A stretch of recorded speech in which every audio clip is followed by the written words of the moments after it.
Alguma vez a gente já parou para pensar no que realmente aconteceria se a força que rege o universo, aquela que, segundo a poesia bíblica, mediu os céus com a palma da mão, o que aconteceria se essa força decidisse quebrar o silêncio e falar?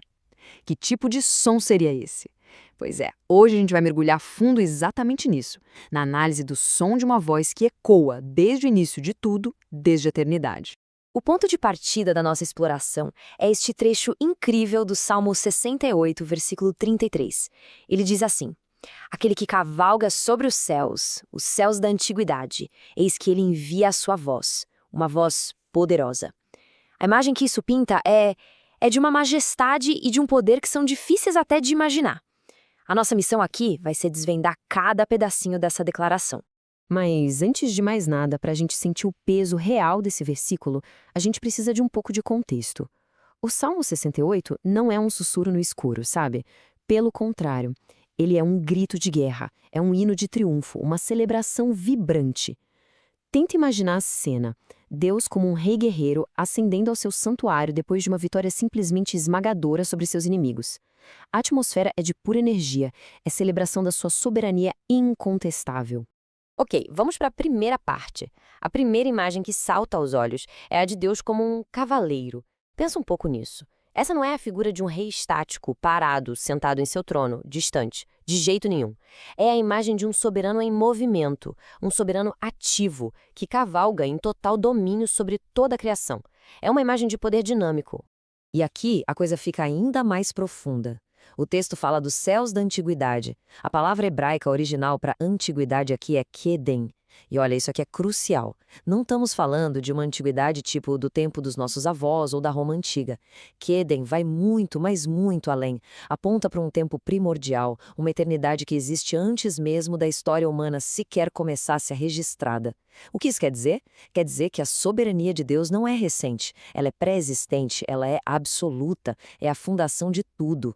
E essa imagem do cavaleiro ganha uma força, uma potência ainda maior quando a gente coloca lado a lado com as crenças daquela época.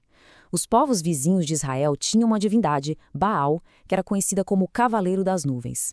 O salmista, então, sabendo disso, faz uma declaração que é, ao mesmo tempo, uma provocação direta e uma afirmação teológica poderosíssima. Ele diz que Yahweh não cavalga apenas sobre as nuvens, que são relativamente baixas. Não, ele cavalga sobre os dos céus, a estrutura mais alta, mais antiga, o topo da existência. É uma forma de dizer que a sua autoridade é infinitamente superior e mais antiga que a de qualquer outro poder. Mas a imagem impressionante não para no cavaleiro eterno. O Salmo nos guia para algo talvez ainda mais impactante, que é o foco da segunda parte do versículo, a sua voz. O texto diz, eis que ele envia a sua voz. Vamos prestar muita atenção nesse verbo, envia. Isso aqui é importante. Não é um som que simplesmente escapa, que acontece por acaso. É uma ação deliberada, intencional. A voz é projetada, é emitida com um propósito claro e com toda a autoridade do Cavaleiro dos Céus. E que tipo de voz é essa? O hebraico original usa uma expressão fantástica, kol oz. Traduzir isso como voz poderosa é bom, mas não captura toda a dimensão. Kol é voz, som, mas oz é muito mais do que só volume alto. Oz é força, é vigor, é substância, é poder inerente, é majestade. Então estamos falando de uma voz que carrega em si mesma a própria força criadora e governante.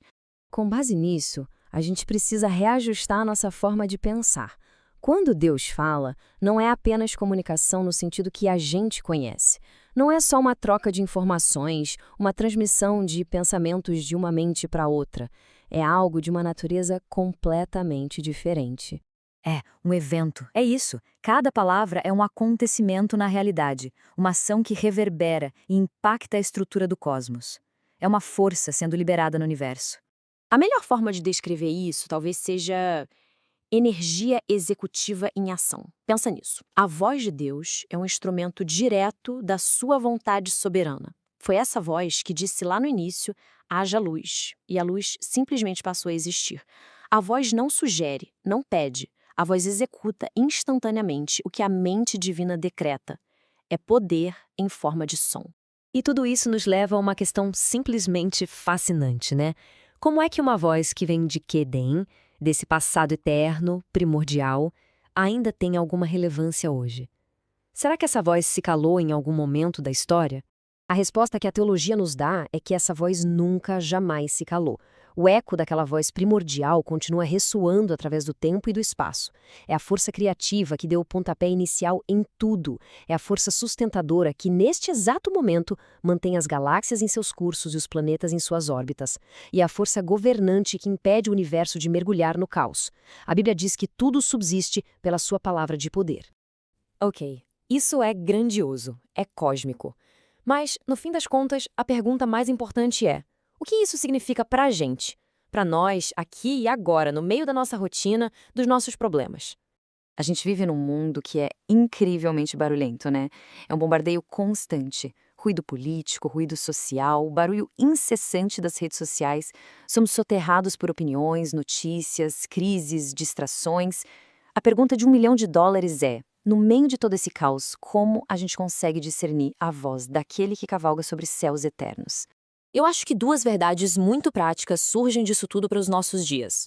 A primeira é sobre perspectiva. Por mais assustadoras que sejam as manchetes, por mais caótico que o mundo pareça, esse texto nos lembra que, acima de todo e qualquer poder terreno, existe uma voz soberana que governa desde antes do tempo existir. Isso deveria nos dar uma paz e uma perspectiva incríveis. A segunda verdade é sobre autoridade. Se a voz de Deus é Oz, se ela é essa força substancial e poderosa, então a sua palavra revelada, a Bíblia, tem que ser a nossa âncora, a nossa autoridade final em meio a tantas vozes conflitantes. Mas existe uma condição, um desafio. Ouvir essa voz, essa colois, não é uma questão de aguçar a audição física, mas sim de ajustar a nossa postura interior. É um convite para a gente silenciar o ruído ensurdecedor do nosso próprio orgulho, das nossas certezas, das nossas opiniões e dos nossos medos, para finalmente criar espaço para reconhecer a majestade daquele que sustenta todas as coisas com o poder do seu comando.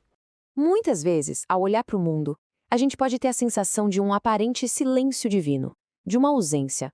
Mas para quem consegue entender a imagem do Cavaleiro dos Céus, esse aparente silêncio não é um vazio. Na verdade, ele é o espaço onde o trovão da soberania divina continua a ecoar, governando todas as coisas, em todos os momentos, mesmo quando a gente não percebe.